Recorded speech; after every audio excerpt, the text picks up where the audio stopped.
Wikipedia, should you trust them? How many of us go and look at Wikipedia? Let me see the Wikipedia for whatever it may be. So the founder of Wikipedia said, nobody should trust Wikipedia, says founder Larry Sanger.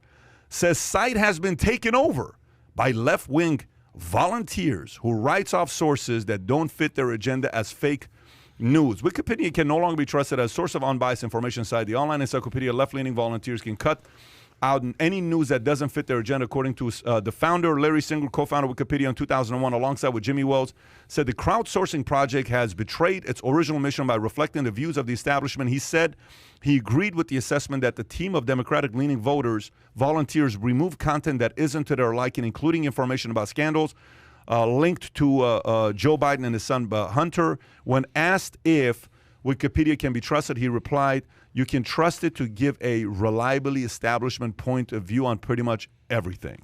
Okay, that's his comment. Now, how many of you guys actually use Wikipedia? I actually use Wikipedia. I do. Yeah, I use Wikipedia.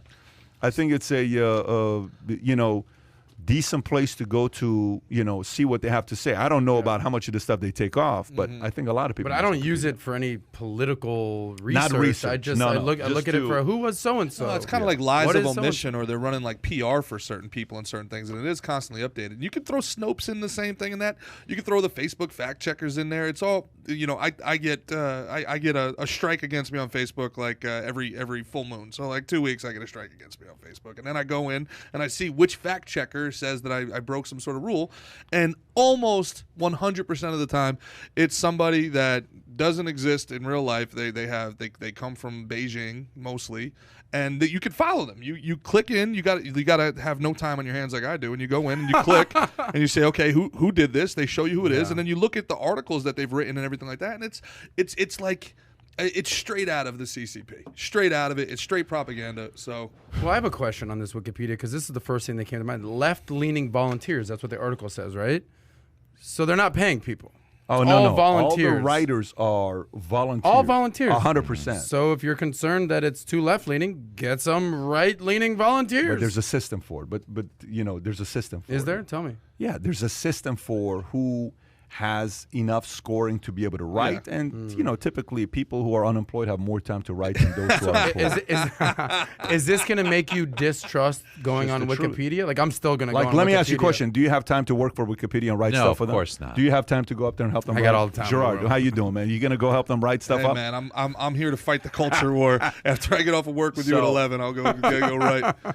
Typically, whoever has the most time can write a lot. But it is scary, though. It is scary to think about a resource that a lot of us use and depend on could be slanted like that, this or where it's religion, revisionist, where they will remove or edit things just. But isn't that history in a nutshell? Yes. Whoever wins the war This is the new writes the history books. This is the new religion, Adam. I'm telling you, that just like it's not new though. Is my point. No. This like history. leftist religion that this is taking over the Judeo-Christian perspective that we all grew up in. But you're right. It's not new, but it is much more.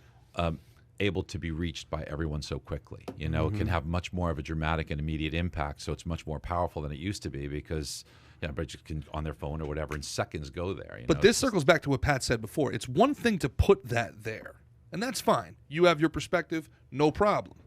The problem becomes when you start silencing or suppressing or banning any counter perspective. That's the issue. That's the hard line in the sand. Yeah. That's this whole, like we talked about oftentimes, well, it's both sides. It's both sides. Yes, it is to a degree, except in application, right? Because right now, if you have a counter perspective to the establishment, they will silence you. They will digitally throw you in a gulag. They will take your page down. They will suppress your views. They will shadow ban you. They will do everything they possibly can to limit your ability to expose your perspective to the masses while amplifying the perspective that they want to promote. So if you enjoyed this little short segment from the podcast that we did, here's another short segment to watch. Or if you want to see the entire podcast, click over here. Take care, everybody. Bye-bye.